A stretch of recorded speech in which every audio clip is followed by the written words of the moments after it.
다 같이 성경을 들고 일어서시기 바랍니다. 봉독해 드릴 하나님의 말씀은 에베소서 5장 22절에서 6장 4절까지 제가 봉독해 드리겠습니다. 이것은 하나님의 말씀입니다. 아내들이여 자기 남편에게 복종하기를 주께 하듯 하라.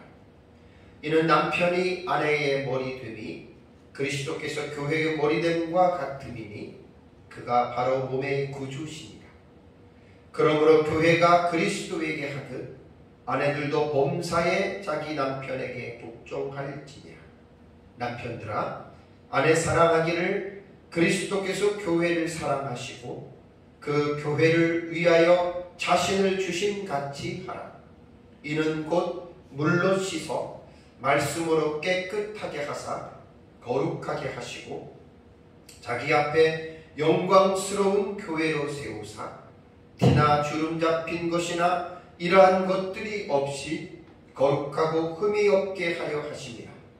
이와 같이 남편들도 자기 아내 사랑하기를 자기 자신과 같이 할지니 자기 아내를 사랑하는 자는 자기를 사랑하는 것이라. 누구든지 언제나 자기 육체를 미워하지 않고 오직 양육하여 보호하기를 그리스도께서 교회에게 함과 같이 하나니 우리는 그 몸의 지체임이라. 그러므로 사람이 부모를 떠나 그의 아내와 합하여 그들이 한 육체가 될지니 이 비밀이 그도다. 나는 그리스도와 교회에 대하여 말하노라. 그러나 너희도 각각 자기 아내 사랑하기를 자신같이 하고 아내도 자기 남편을 존경하라. 자녀들아 주 안에서 너희 부모에게 순종하라. 이것이 옳으니라. 내 아버지와 어머니를 공경하라. 이것은 약속이 있는 첫 계명이니 이로써 내가 잘되고 땅에서 장수하리라. 또 아비들아 너희 자녀를 노엽게 하지 말고 오직 주의 교훈과 훈계로 양육하라. 아멘. 앉으시기 바랍니다.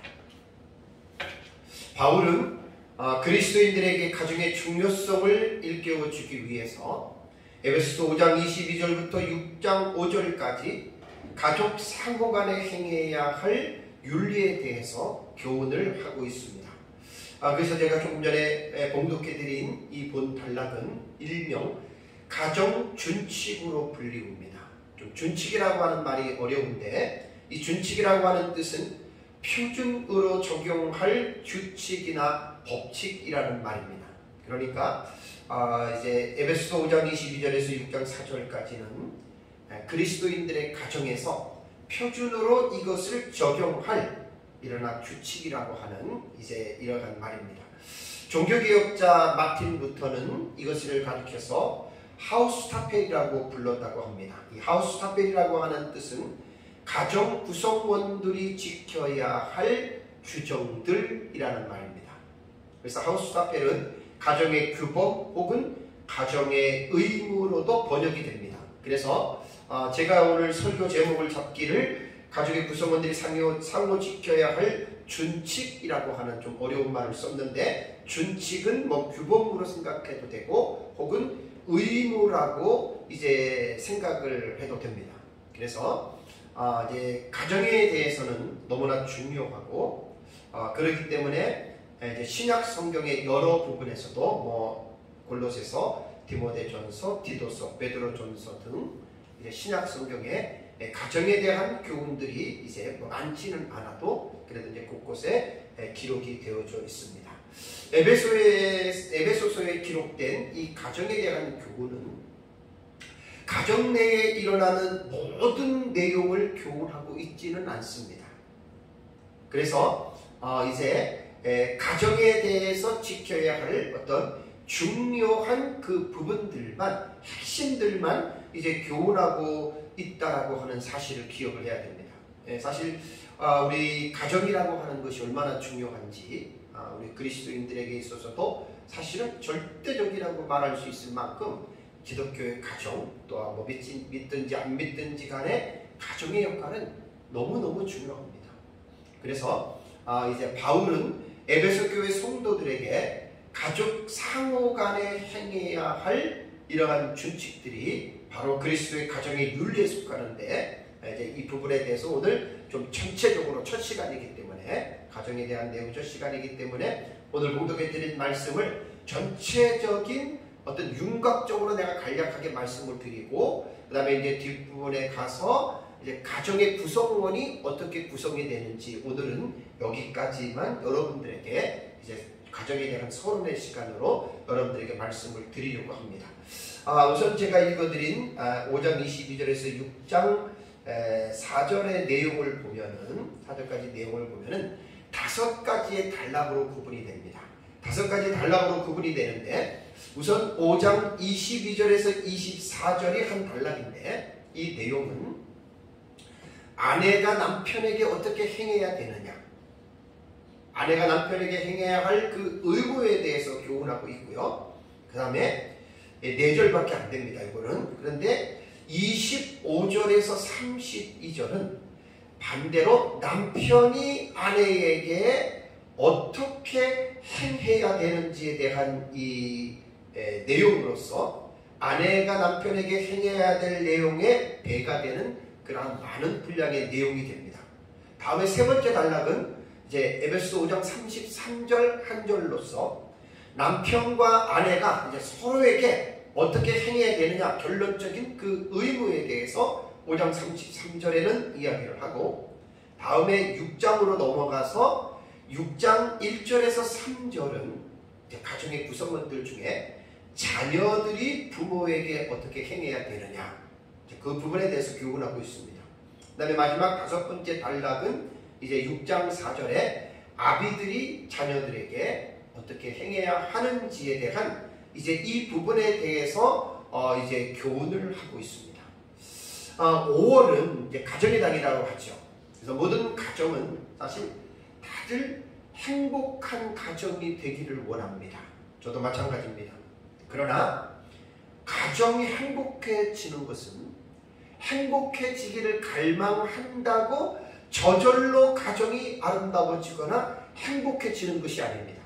앞으로 이제 이 가정에 대한 본문에 대한 말씀을 쭉 제가 이제 계속해서 설교해 나갈 때 이 말씀하신 대로 가정에 있는 구성원들은 이 말씀을 순종할 때 그때 가정은 아름답고 행복해질 수 있다라고 하는 것이지, 하나님의 말씀을 불순종하고 그냥 행복해지려고 하는 염원만 가지고 있다고 해서 가정이 절대 행복해지지는 않습니다. 아름다운 정원을 여러분 한번 생각해 보십시오. 정말 잘 가꾸는 정원을 보면 너무나 아름답죠. 참 정원 너무 아름답다라고 하는 그런 우리가 생각을 갖는데, 상식적으로 우리가 생각해 보면 누군가가 그 정원을 아름답게 가꾸었기 때문에 그 정원이 아름다운 거예요. 만약에 그 정원을 가꾸지 않고 그대로 내버려 뒀다면 거기에는 잡초가 있을 것이고 온갖 풀들로 인해서 아마 정원은 아름답지 않을 것입니다. 그러니까 그 정원을 아름답다라고 하는 말은 누구인지는 모르지만 정원사가 수고와 땀을 흘리면서 그 정원을 아름답게 가꾸었기 때문에 보는 사람으로 하여금 즐거움을 느끼게 할 수 있다고 하는 말입니다. 마찬가지로 가정도 똑같습니다. 어떤 가정은 참 저 가정은 행복해 보여, 참 저 가정은 보기가 좋아라고 하는 이러한 그 보기 좋은 가정들이 있는데, 그 가정이요 그냥 그렇게 보기 좋고 아름답게 보이는 것이 아닙니다. 그런 행복한 가정들은 나름대로 가족의 구성원이 오늘 이제 제가 읽어드린 대로 본문의 말씀대로 아내가 남편에게, 남편이 아내에게, 그 다음에 자녀가 부모에게, 부모가 자녀들에게 어떻게 행하였는지에 대한 분명한 그들의 준칙들이 있었다라고 하는 사실입니다. 그래서 가정도 가꾸어야 되는데 어느 한 사람만 일방적으로 가정을 가꾸는 것이 아니라 가정의 구성원들 모두가 피차 같이 이제 이렇게 가꾸어야 된다라고 하는 말입니다. 그래서 오늘 첫 시간은 이제 전체적인 내용에 대해서 한번 윤곽에 대해서 핵심적으로 말씀을 드립니다. 자, 우선 첫 번째, 아내의 남편에 대한 의무는 22절에서 제가 아까 봉독해 드린 24절까지 내용이 나옵니다. 여러분들이 눈으로 보시면 알겠지만 22절에서 24절의 문장의 요지는 뭐냐, 중요한 요점은 뭐냐면 아내들은 자기 남편에게 복종하라는 말입니다. 여기서 아내들이 남편에게 복종하는 것은 교회가 주님께 복종하듯 복종하라라고 하는 말이지. 그래서 22절에 보면 주께 하듯 하라. 그러니까 교회가 주님께 복종하듯이 아내들도 24절을 보면은 범사에 자기 남편에게 복종할지라고 이렇게 말을 했습니다. 아내가 남편에게 복종해야 할 이유에 대해서 23절에 말을 하고 있죠. 23절에 보면은 이는 남편이 아내의 머리됨이 그리스도께서 교회의 머리됨과 같음이니 그가 바로 몸의 구주시니라고 말을 했습니다. 이 본문에 대한 자세한 내용은 이제 아내에 대한 이 준칙에 대해서는 오후 예배 때 제가 따로 본문을 상세하게 제가 설교를 하겠습니다. 그러니까 골로새서 3장 18절에도 아내들아 남편에게 복종하라 이는 주 안에서 마땅하니라 라고 말을 한 것을 보면 아내들은 남편에게 복종하는 것이 그것이 주 안에서 마땅한 도리다, 그것이 마땅한 의무다라고 하는 사실입니다. 그래서 자세한 내용은 본문을 설교할 때 제가 주의를 하도록 하고요. 두 번째 단락에는 반대로 남편이 아내에게 어떻게 행해야 될 것인가 라고 하는 이 의무에 대해서 말을 하고 있습니다. 25절에서 33절로 이제 내용이 길어요. 그러니까 이제 제가 이제 그 본문을 주의할 때 말씀을 드리겠지만 각자가 남편이든지 아내든지 자녀든지 부모이든지 간에 이 에베소서에 기록된 말씀을 무기로 사용을 하면은 안 됩니다. 뭐 성경에 상대방을 위해서 뭐 이렇게 하라고 했는데 당신은 왜 그래? 네? 성경에 이렇게 하라고 했는데 아버지는 왜 그래? 또 너희들은 왜 그래? 라고 하는 이렇게 무기로서의 본문을 사용하면 안 돼요. 각자 자기에게 처해져 있는 말씀들이 있잖아요. 자기 위치가 있잖아요. 자기 위치에서 교훈하고 있는 그 말씀대로만 순종하기만 하면 됩니다. 자기는 하지 않고 상대방에게 요구를 하게 되면 결코 그 가정은 행복해질 수가 없습니다. 그래서 남편이 아내에게 대한 의무는 이제 본문에 길어서 다음 주나 이제 이 본문은 제가 설교할 텐데요. 남편들은 아내를 사랑하라고 했는데 그 사랑이 어떻게 사랑을 하냐면 그리스도께서 교회를 사랑하신 것 같이 사랑하라는 거예요. 사실 아내 입장에서 남편에게 복종하는 것은 쉽습니다. 그러나 남편이 하나님의 말씀을 순종하는 건 제가 가만히 생각을 해봐도 이건 정말 어려워요. 왜냐하면 사랑하는데 그냥 어떤 뭐 조건적인 사랑, 뭐 자기에게 뭔가 이익이 되니까 아내의 사랑 그런 게 아니고 그 사랑의 모델을 그리스도께서 교회를 사랑하신 것 같이 사랑하라고 했는데 그 뒤에 보면은 25절에 자신을 교회를 위하여 자신을 주신 같이 하라고 25절에 말을 했습니다. 이거 다음 주에 제가 설교할 때 참 고민이 많이 될 것 같아요. 제가 제 아내를 정말 예수님이 교회를 위해서 희생하면서 목숨을 주시면서까지 아내를 사랑해야 되는데 참 이게 저도 고민입니다. 다음 주 설교를 제가 어떻게 해야 될지. 그리고 또 남편은 자기 아내를 사랑하기를 자기 자신같이 사랑하라는 거예요. 그러니까 어떻게 보면 아내 입장에서는 눈 딱 감고 남편에게 복종하면 간단해요. 진짜 간단한 문제예요. 근데 남편은 다릅니다. 간단한 문제가 아닙니다. 사랑도 자기 자신같이 사랑을 하라는 거예요. 이게 이제 28절에 나와요. 이것도 다음 주에 제가 이제 설교하는 걸로 하고요. 다음에 이제 세 번째 단락이 33절입니다. 33절을 여러분 가보시면 그러나 너희도 각각 자기 아내 사랑하기를 자신같이 하고 아내도 자기 남편을 존경하라. 마지막으로 이제 아내와 남편에 대해서 이제 사도 바울이 이제 결론적으로 교훈을 하죠. 다음에 이제 네 번째는요. 6장으로 넘어가시면 1절에서 3절을 보면 자녀들이 부모에 대한 의무가 있습니다. 자녀들이 부모들에게 어떻게 해야 되는지. 그러니까 가정은 부부만 잘하면 되는 게 아니에요. 자녀들도 잘해야 되고 또 부모도 자녀에게 잘해야 됩니다. 자녀들은 주 안에서 어떻게 해야 되냐면 6장 1절을 보면 자기 부모를 순종하라라고 이렇게 말을 했습니다. 그러면서 자기 아버지와 어머니를 공경하는 것은 뭐라고 오늘 얘기를 하냐면 약속이 있는 첫 계명이다. 그러니까 자식의 입장에서 부모를 순종하고 부모를 공경하면 약속이 있는 첫 계명이라고 하는 말은 뭐냐면 하나님께서 그 말씀을 순종하는 자녀들에게 이러한 약속을 주셨다는 말이죠. 그 약속이 뭐죠? 부모를 공경하는 자녀는 이 세상에서 잘되고 땅에서 장수한다라고 하는 약속을 하나님이 자녀들에게 했습니다.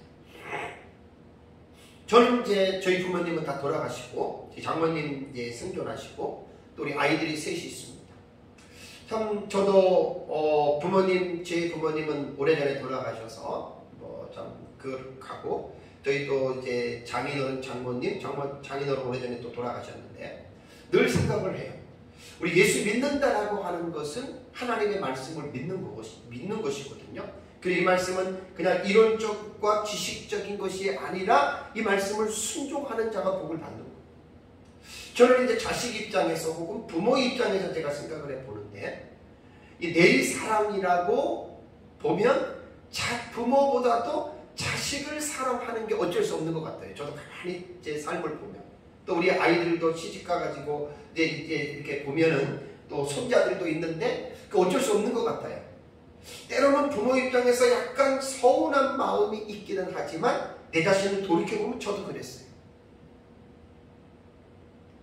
정말 자식을 사랑합니다. 내리사랑이라고 그러잖아요. 자식을 사랑하는데 부모는 죽을 때까지 자기 자식이 잘 되기를 원해요.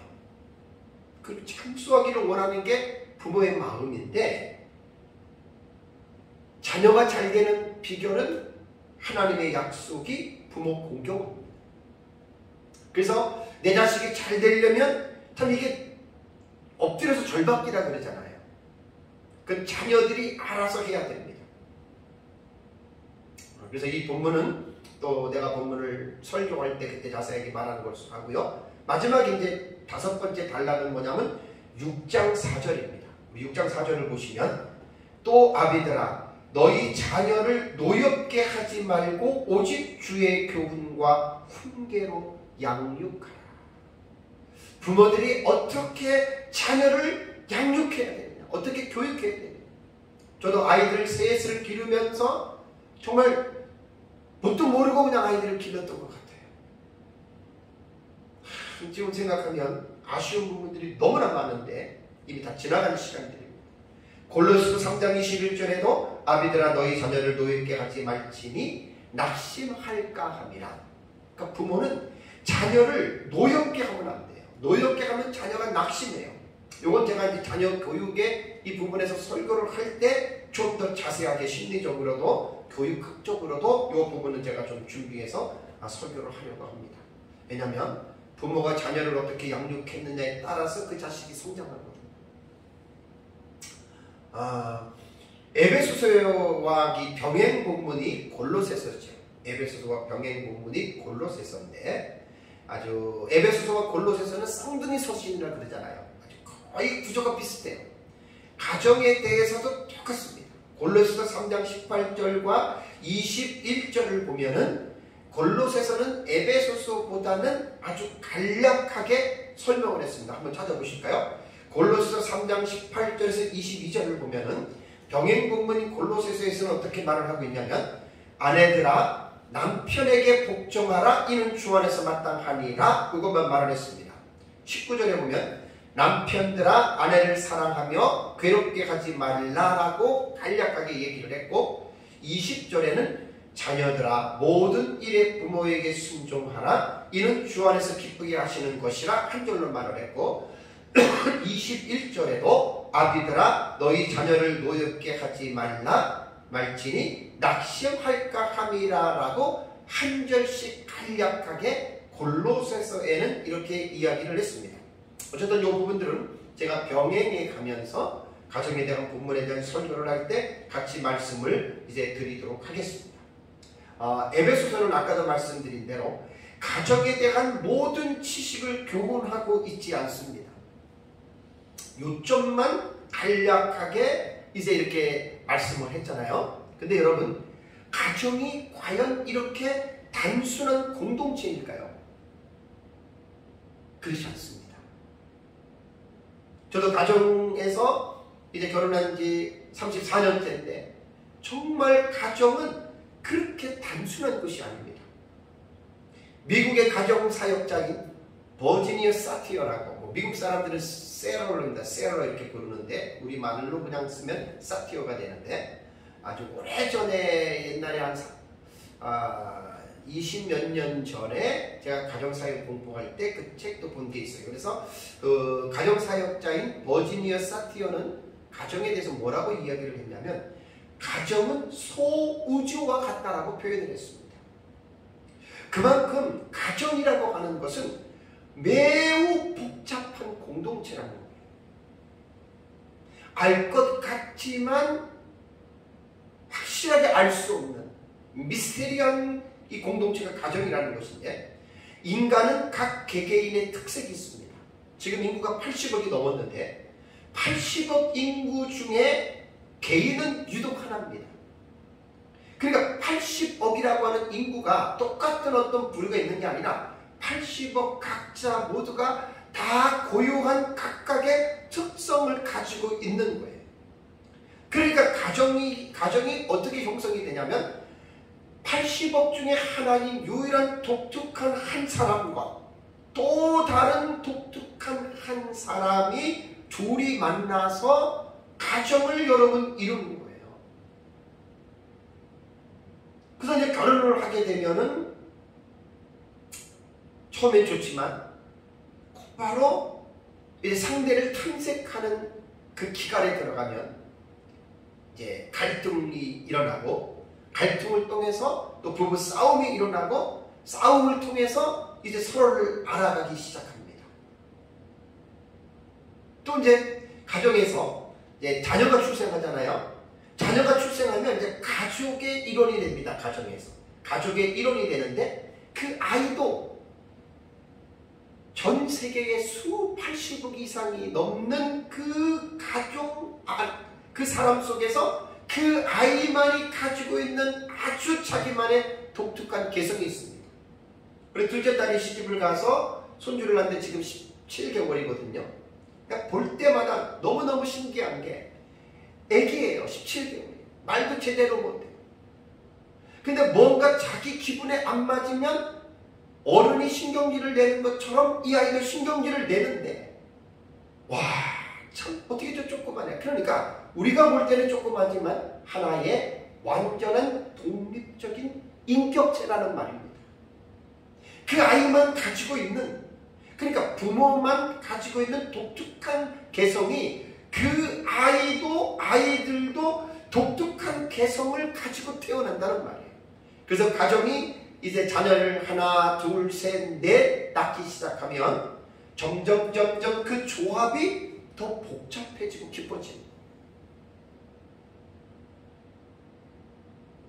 가정은 소우주와 같다라고 하는 말은 참 일리가 있습니다.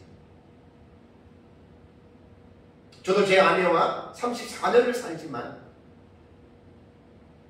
아직도 제 아내의 깊은 마음을 저도 잘 모르겠어요. 제가 방주연시에 바닷가 모래밭에 손가락으로 그림을 그립니다. 내가 지난주에 한번 그 노래를 한번 불렀어요. 왜 불렀냐면, 코와 입 그리고 눈과 귀 점 하나까지 다 그렸는데 마지막에 노래가 뭔지 아세요? 아직도 알 수 없는 것은 당신의 마음이다. 참 너무너무 참 깊은 시적인 어떤 의미가 있는 노래잖아요. 참 사람은, 우리 옛말에도 열 길 속의 물길은 깊이는 알 수 있어도 한 길도 안 되는 사람의 마음은 알 수 없다. 여러분, 그만큼 인간은 복잡한 거예요. 깊은 거예요. 그러니까 사람은 그렇게 단순한 존재가 아니라는 말입니다. 상황에 따라서, 환경에 따라서 사람이 변화무쌍하잖아요. 참 정말 그거는 제 아내와 아이들만 그런 게 아니라 내 자신도 마찬가지예요. 어떨 때는 제 자신을 봐도 저도 저를 잘 모를 때가 많아요. 아, 내가 이랬었어? 그래서 저는 버지니아 사티어가 말한 가정은 소우주와 같다라고 하는 이 말이 상당히 저는 공감을 합니다. 에베소서에서 말하는 가정에 대한 준칙들은 가정에 대한 어떤 자세한 어떤 이러한 부분보다는 어떤 중요한 부분에만 대해서 교훈하고 있기 때문에 이제 가정에 대한 첫 시간이기 때문에 제가 기본적인 내용에 대해서 이제 말씀을 드리는 것입니다. 가정이라고 하는 것은 너무나 중요한 공동체고 아마 이 세상에서 저는 교회보다 더 중요한 공동체가 저는 가정이라고 봅니다. 가정은 교회보다 더 중요합니다.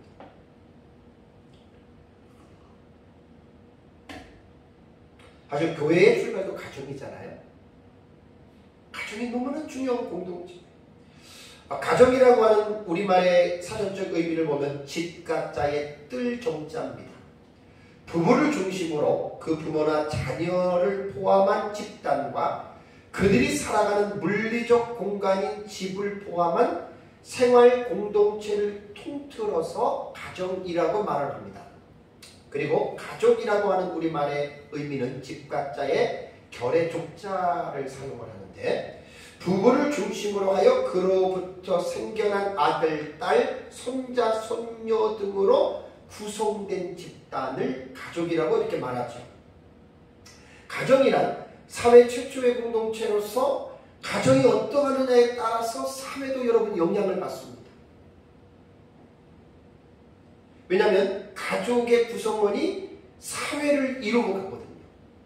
그러니까 사회라고 하는 공동체가 건강하고 올바르다고 하는 이러한 평가를 받는 사회가 있다면 그만큼 사회의 구성원들이 가족들이 모여서 사회가 이루어졌잖아요.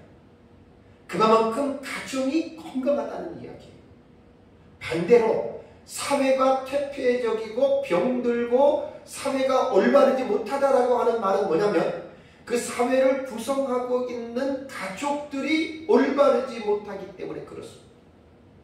가정사회를 옛날에 공부할 때 참 그래서 사회를 변화시키려면 사회라고 하는 큰 덩어리를 어떻게 변화시킵니까? 그래서 사회의 핵이 되는 시작이 되는 가정들을 변화시키고 가정들을 세워주면 나중에 사회가 올바르게 된다라고 하는 말은 너무나 여러분 중요한 말입니다. 국가의 존폐 위기가 가정에 달려있다 해도 이것은 틀린 말이 아닙니다. 교회도 마찬가지입니다. 교회 성도들이 가족들로 한 가정, 두 가정, 세 가정 모여서 교회 하나의 공동체를 이루기 때문에 교회도 가정과 긴밀한 연관이 있는 공동체입니다. 좋은 교회들은 성도들이 좋기 때문에 그렇죠. 성도들이 좋다라고 하는 말은 성도들의 가정이 좋은 거예요. 제가 34년 목회를 하면서 여러 성도들을 보고 우리 교회뿐 아닌 다른 교회 성도들을 보아도 가정이 화목한 사람들이 믿음 생활에 좋아요. 아무리 오래 교회를 다녔어도 가정 안에 부부 간의 관계가 불화하고 부모와 자식 관계가 불화하면 그러한 사람들이 아무리 30년, 40년을 교회를 다녔어도 내가 믿음이 올바른 분들을 거의 못 봤습니다. 정말입니다.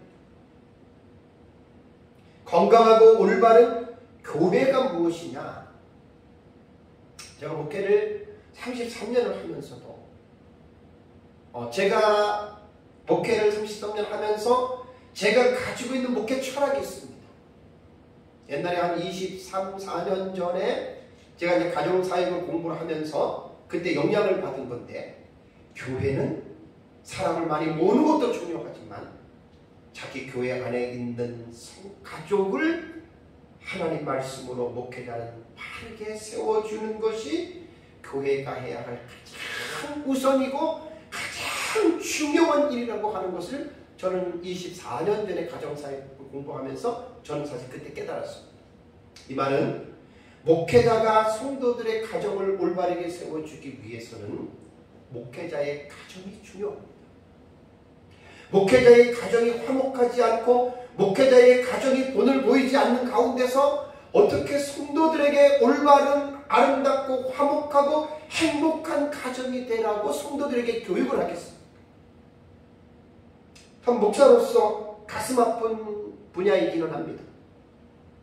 저도 그렇게 신경을 썼지만 저도 뭐 우리 가정이 뭐 이렇게 행복하다 아름답다 뭐 그렇게까지는 뭐 말하기도 저도 솔직한 얘기로 좀 마음속에 좀 부담이 있기는 합니다. 그러니까 성도들이 다 아는 거예요. 목회자의 가정은 쇼윈도우와 쇼윈도우에 있는 것과 같이 성도들이 다 본다고 그러잖아요.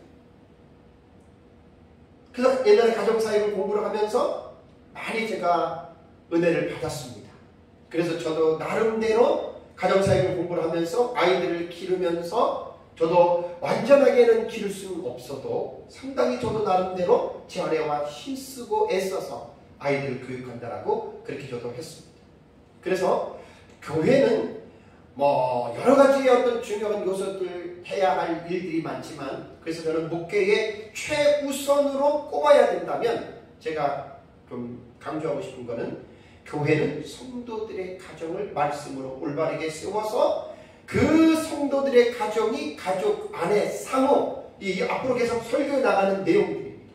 가족의 구성원들이 상호 지켜야 할 준칙들을 지키면서 가정이 아름답고 행복한 가정으로 만들어주는 것이 목회의 최우선이고 이것을 중점으로 목회를 해야 된다고 하는 것이 저의 변함없는 소식입니다.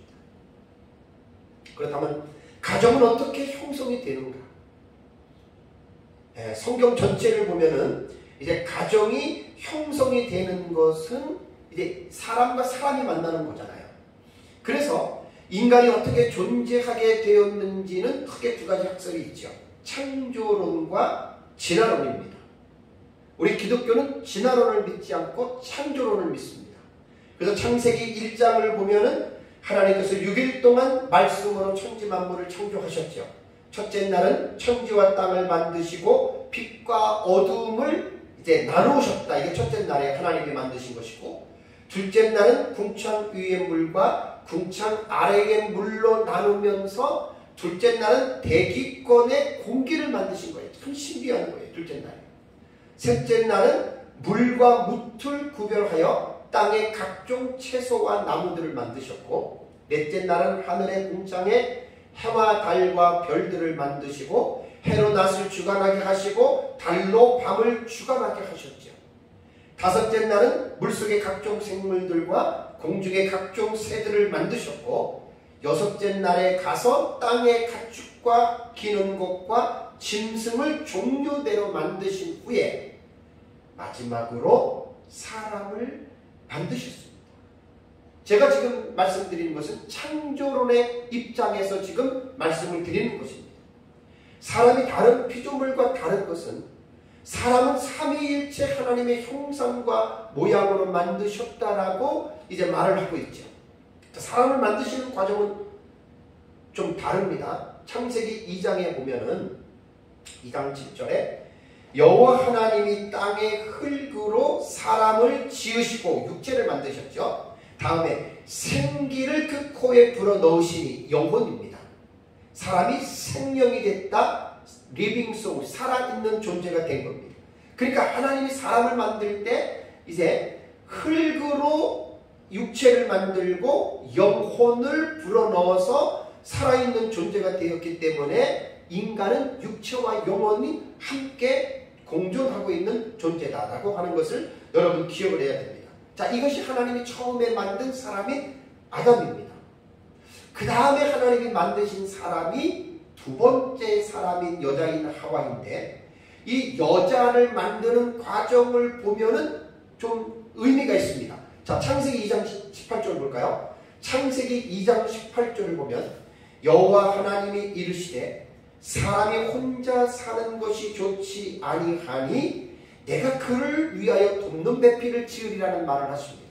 그러니까 아담 혼자 있는 것이 좋지 않게 보이셔서 하나님께서 아담을 돕기 위한 돕는 배필을 지었는데 돕는 배필이라고 하는 말은 뭐냐면 에제르 네게드라고 하는 히브리어 단어입니다. 돕다라고 하는 에제르는 원조해준다, 원조자, 돕는 자 이런 뜻이 있고요. 배필의 네게드는 뭐뭐의 앞에 혹은 맞은 편에라고 하는 뜻입니다. 그러니까 히브리어의 돕는 배필은 아담의 곁에서 아담을 돕는 자라고 하는 말이 이게 돕는 배필이라는 말이에요. 그래서 창세기 20장에 보면은 그렇다면 하나님이 아담의 돕는 배필인 하와를 어떻게 만들었느냐? 20절에서 25절을 보면은 21절을 보세요. 창세기 2장 21절에 여호와 하나님이 아담을 깊이 잠들게 하시니 아담이 잠들었습니다.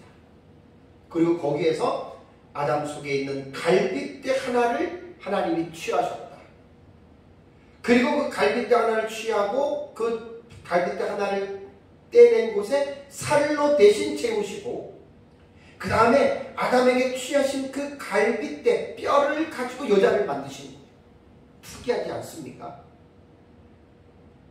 그리고 이제 여자를 만들어서 아담에게로 끌어오니까 23절에 아담이 이르되 이는 내 뼈 중에 뼈요 살 중에 살이라 이것을 남자에게 취하였은즉 여자라 부르리라 라고 이렇게 말을 합니다.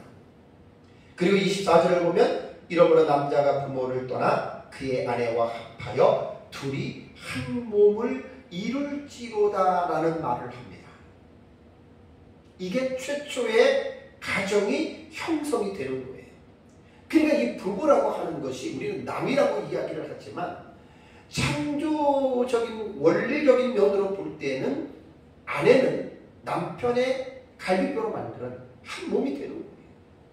참 너무 여러분 신비하지 않습니까?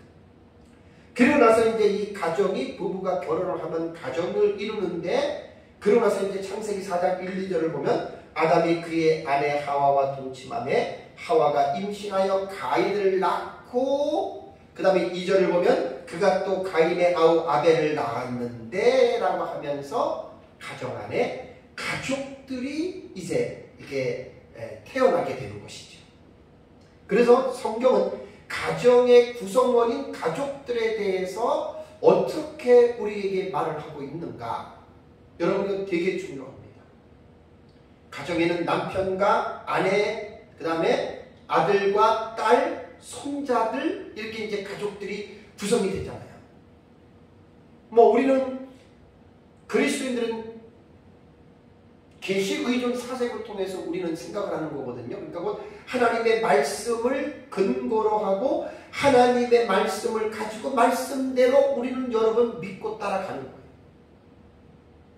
그냥 내 아내, 내 남편, 내 자식, 우리 부모 이렇게 생각하면 안 됩니다. 기독교인들은 모든 것을 성경을 가지고 생각을 해야 됩니다. 성경을 가지고 우리는 항상 이해를 해야 됩니다. 첫 번째 제가 가정의 구성원들 중에서 이제 사실 결론적으로 보면 감사할 것밖에 없어요. 감사할 것밖에 없는데 첫 번째는 남편의 입장에서 볼 때 돕는 배필인 아내를 주신 하나님께 정말로 감사해야 됩니다.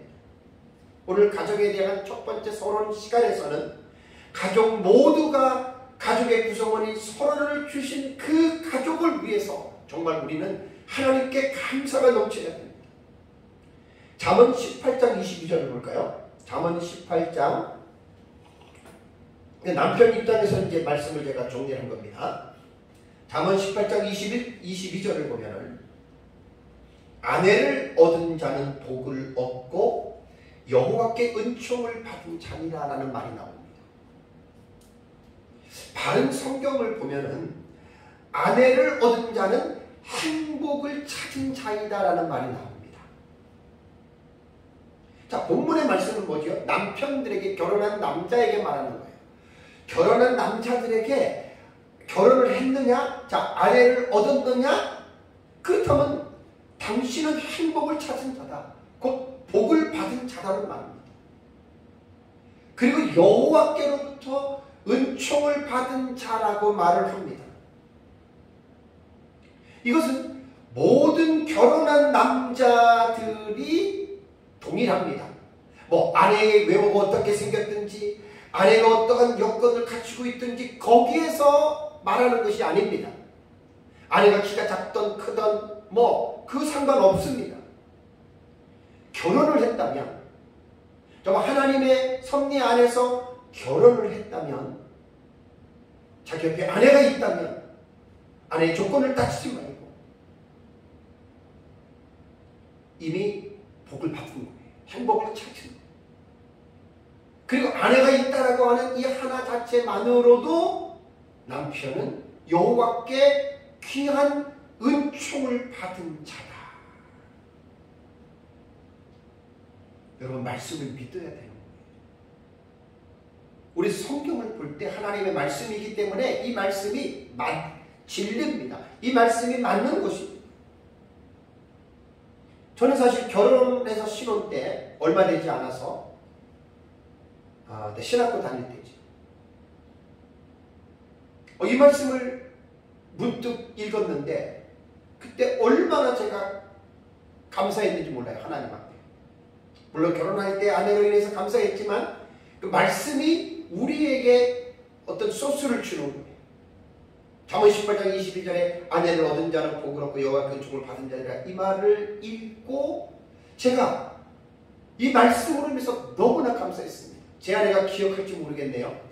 제가 이 말씀을 깨달았을 때 그때 점심을 저를 싸줬는데 내가 도시락에다가 페이퍼를 썼습니다. 이 말씀을 가지고. 아마 제 아내는 기억할지 안 할지 모르지만 제가 분명히 썼습니다. 나는 복을 받은 자고 하나님께 은총을 받은 자다. 그 이유는 당신하고 결혼을 했기 때문에 당신이 내 아내이기 때문에 그렇게 내가 한 기억이 지금도 납니다. 그러니까 우리 그리스도인들은 우리의 생각을 가지고 하나님을 믿는 그런 게 아니에요. 하나님의 말씀이 하나님의 말씀이 기초가 되고 하나님의 말씀이 근거가 돼서 이 말씀대로 여러분 우리는 믿는 것이거든요. 그래서 결혼한 남편들은 죽는 날까지 그 아내하고만 즐겁고 행복하게 살아가야 합니다. 잠언 5장 18절을 볼까요? 잠언 5장 18절을 보면 내 생으로 복되게 하라 내가 젊어서 취한 아내를 즐거워하라.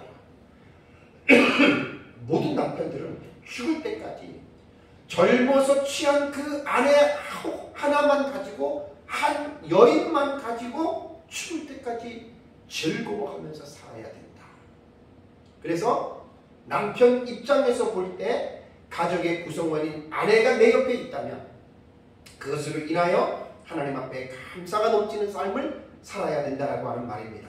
자, 두 번째는 이제 아내 입장에서 아내에게는 결혼을 했다면 남편이 있잖아요. 남편을 주신 하나님께 정말 감사해야 됩니다. 자, 여러 가지 이유가 있겠지만 아내들은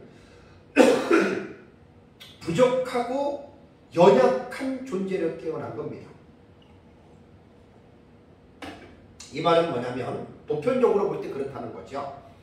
이제 남자와의 어떤 육체적으로 볼 때의 남자보다는 여자가 연약하다라고 하는 말입니다. 베드로전서 3장 7절을 볼까요?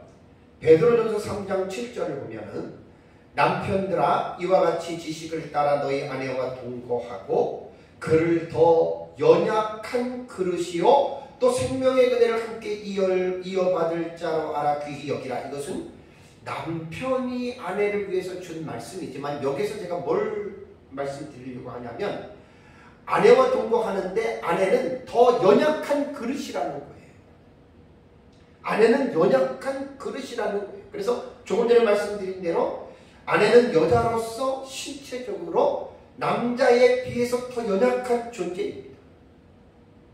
고대 사회부터 약육강식의 구도 속에서 살아가는 사회에서 여자는 남자의 도움이 없이는 살기가 힘들었습니다. 요즘에야 뭐 별로 그런 건 못 느끼지만 고대 사회를 보세요. 약육강식의 그 구도 속에서 여자들이 얼마나 불행한 일들을 많이 겪는지 아십니까? 남자들에 의해서. 그래서 남자가 필요했던 거예요. 그래서 남자가 결혼을 통해서 아내를 물리적으로나 여러 가지 면으로서 남자가 여자를 보호해 준 역할을 했다라고 하는 말입니다. 그리고 여자 또한 혼자 살아가도록 하나님이 창조하지 않으셨습니다. 혼자서 살아가라고 만든 게 아니고 자신의 갈비뼈를 찾아서 그래서 둘이 한 몸이 되는 그렇게 하나님 인간을 만드셨다는 이야기입니다.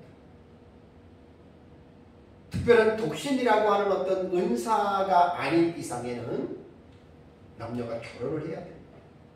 결혼을 해서 행복하게 살아야 됩니다.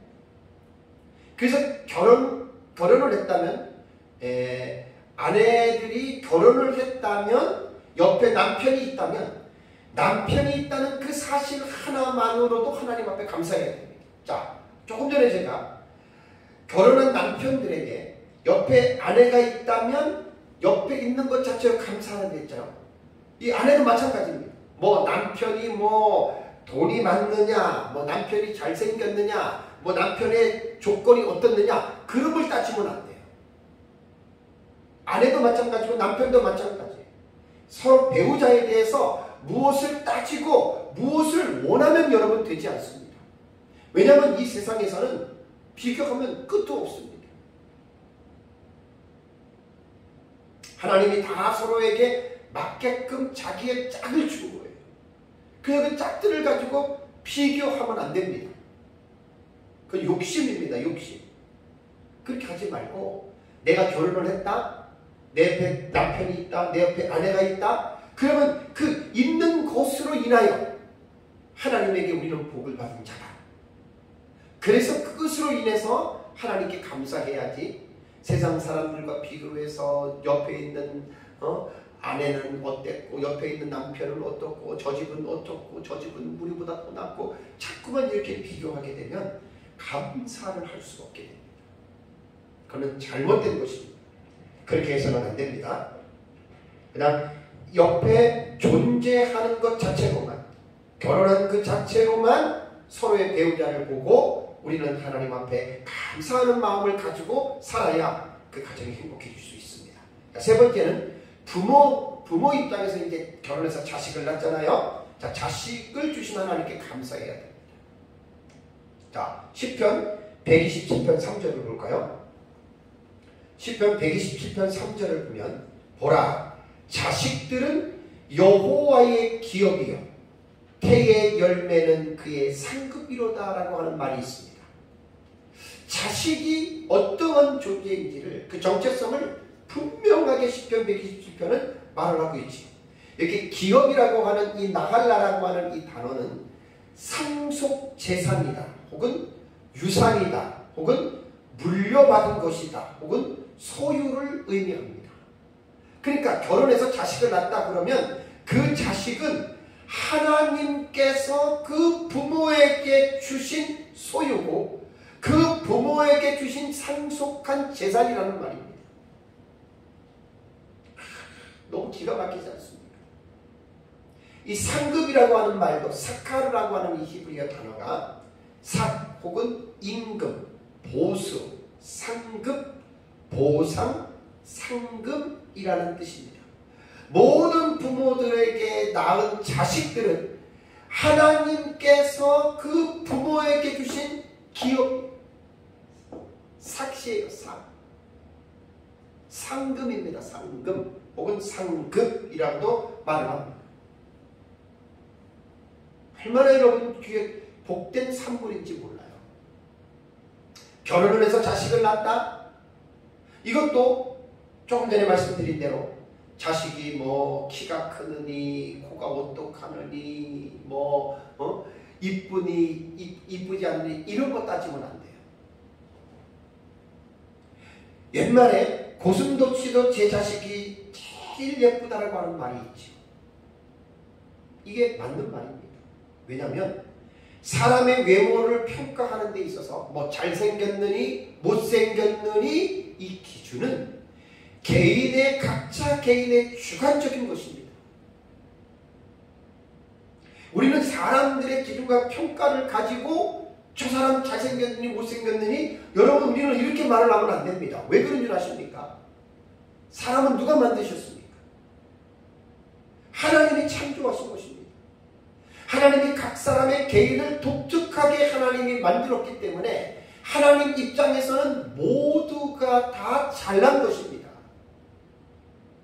그거를 사람이 자기의 주관적인 어떤 기준을 가지고 키가 얼마니, 코가 어떻게 되느니, 눈이 어떻게 되느니, 쌍꺼풀이 있어야 되느니, 이거는 사람이 개인의 주관적인 기준을 가지고 어떤 것들을 만들어 놓은 것이기 때문에 하나님께서 독특하게 창조하신 그 각자의 개인의 고유한 그 아름다움을 인간의 주관적인 기준을 가지고 우리가 이렇쿵 저렇쿵 말하는 것은 여러분 그것도 하나님 앞에 죄가 됩니다. 모든 각 사람은 개인의 고유의 독특하고 특징이 있게 하나님이 만드셨기 때문에 하나님의 눈에는 다 모든 것들이 아름답게 보인다라고 하는 것 여러분 우리는 잊어서는 안 됩니다. 그래서 저는 모든 부모들은 자기 자식이 세상에서 제일 잘났다라고 생각하면서 자식을 키우는 것이 나는 하나님이 인간 부모에게 주신 마음이라고 저는 생각을 합니다. 내 자식이 제일 잘났습니다. 맞습니다. 그 부모에게만큼 그렇다는 이야기입니다. 그래서 자식은 하나님께서 주신 기업이고 하나님께서 그 부모들에게 주신 상급이라고 하는 사실을 여러분 기억해야 됩니다. 남의 자식이 아무리 제 아무리 잘났다고 해도 자기 자식만큼은 못하게 보이는 거예요. 전 지금도 기억납니다. 저희 장인어른이 살아계실 때에 제 아내가 아주 세상 사람들이 볼 때는 아주 뭐 이쁘다라고 하는 그런 영화배우였는데 저희 장인어른은 그 영화배우보다 내 딸이 막내딸이 더 이쁘다. 맞습니다. 그런 겁니다. 그러니까 자꾸만 남과 비교해서 뭐 이쁘니 안 이쁘니 그런 것들은 하나님을 믿는 사람들은 안 하는 게 좋아요. 그냥 각 사람은 너는 너 자체로 가장 아름다운 또 너는 너 자체로 독특하고 개성이 있고 너는 너 자체로 아름다운 거야. 왜? 하나님이 그렇게 만드신 거야. 부모가 결혼해서 낳았다고 해서 부모가 그렇게 조합을 만들 수 있는 게 아니잖아요. 여러분 자식을 부모가 그렇게 만들 수 있습니까? 나는 하나님이 그렇게 주셨다고 생각합니다. 그러니까 80억이면 80억의 인구 중에 인간은 하나님이 창조하신 창조물이기 때문에 그 각 사람이 다 고유한 독특한 아름다움과 개성을 하나님이 주셨기 때문에 하나님이 주신 그 아름다움을 인간의 주관적인 잣대를 가지고 잘생겼느니 못생겼느니 하는 이러한 평가와 판단은 하지 말자라고 하는 말입니다.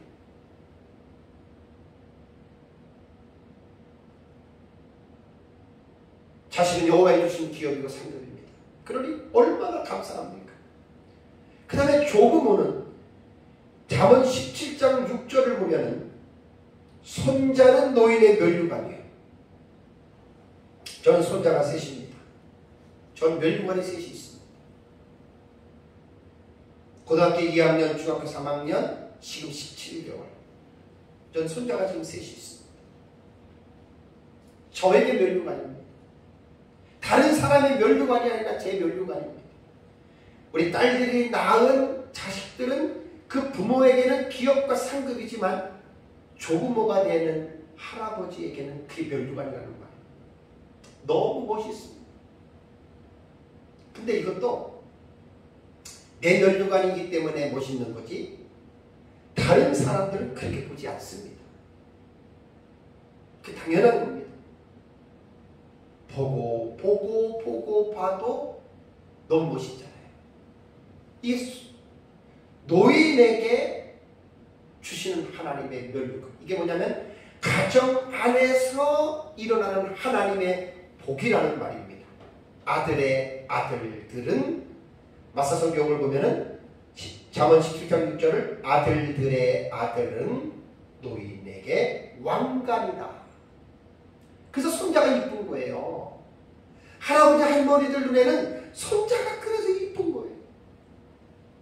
자식 때는 시간이 지나니까 잘 기억이 안 나는데 손자 때가 되면 왜 이렇게 새롭습니까? 그게 하나님이 주신 복이라는 말입니다. 마지막 네 번째는 자녀들에게 하는 말입니다. 자녀들이 생각을 해야 됩니다. 자녀들은 부모를 볼 때 엄마 아빠가 나의 육신의 근원이다. 하나님이 만드셨지만 엄마 아빠를 통해서 하나님이 내 육체를 하나님이 지으셨다라고 생각을 하고 자녀들은 하나님께 감사해야 됩니다. 하나님은 육신의 부모를 통해서 자신을 세상에 출생하게 하셨지. 근데 아이들이 그렇잖아요. 아이들이기 때문에 그렇지. 우리 부모는, 우리 아버지는 옆집에 있는 누구네보다도 돈도 없고 집도 없고 백도 없고 좋은 차도 없고 딱 이렇게 아이들은 생각을 하잖아요. 근데 그것은 욕심이고 그런 비교의식은 고쳐야 됩니다. 왜냐하면 비교는 끝도 없는 것입니다. 비교는 끝도 없는 것입니다. 오늘 하나님의 말씀을 통해서 우리 그리스도인들은 계시 의존 사색을 통해서 하나님의 말씀이 무엇이라고 우리에게 말씀하시는지를 우리는 깨달아야 되고 하나님이 우리에게 말씀하시는 이 말씀대로 우리는 믿어야 된다는 말이고 믿고 순종해야 된다는 말입니다. 부모가 부족하거나 가난하거나 못 배우거나 혹은 부모가 죄를 지었다 하더라도 세상 사람들이 볼 때 무시하고 못나 보이더라도 자식에게 있어서만큼은 부모는 부모입니다.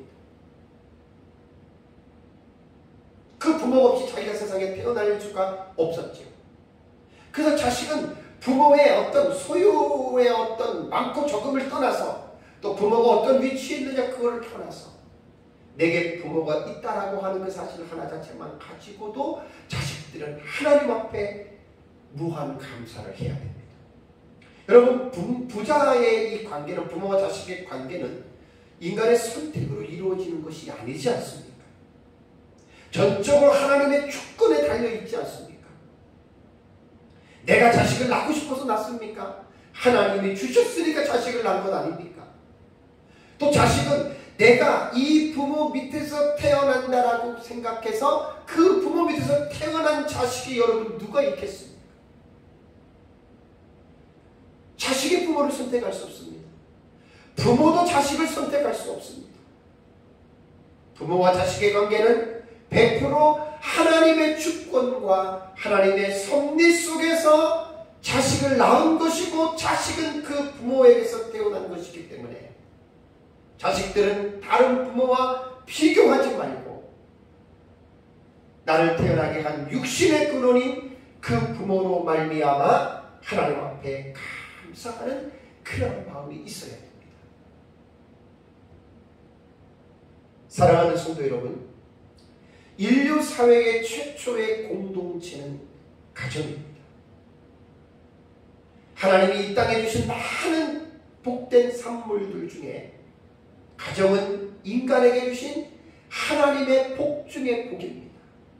지복의 산물입니다. 인간의 최초의 가정은 아까 말씀드린 대로 아담과 하와로 시작이 되어졌고 가정 안에서 주어지는 그 자녀들이 또한 하나님의 허락하신 기업이요 상급들로 인간들에게 주어진 하나님의 복이라고 하는 말입니다. 5월은 가정의 달을 맞이해서 모든 가정은 다 하나님이 주신 하나님의 복의 산물입니다. 다른 가정들과 다른 사람들과 비교하지 마시고 내게 있는 우리에게 주어진 그 가정을 한번 생각해 보십시오. 그리고 가족들을 생각해 보십시오. 34년 동안 제가 아내와 결혼하고 살면서 정말 가정은 최고의 나는 복된 장소라고 생각합니다. 사막을 제가 간 적은 없지만 사막에서 그 정말 피할 것도 없고 마실 물도 없는 그 사막에서 오아시스와 같은 물샘이 있는 곳을 만나거나 나무를 만나면 얼마나 그게 정말 기적이라고 그러잖아요. 거기서 사람이 살 수 있는 것. 그래서 저는 가정이라고 하는 것은 죄악된 나그네의 인생의 여로 속에 사막의 오아시스와 같은 정말 기가 막힌 복된 공동체라고 생각합니다. 지금 우리와 함께하고 있는 가족들을 한번 생각해 보십시오.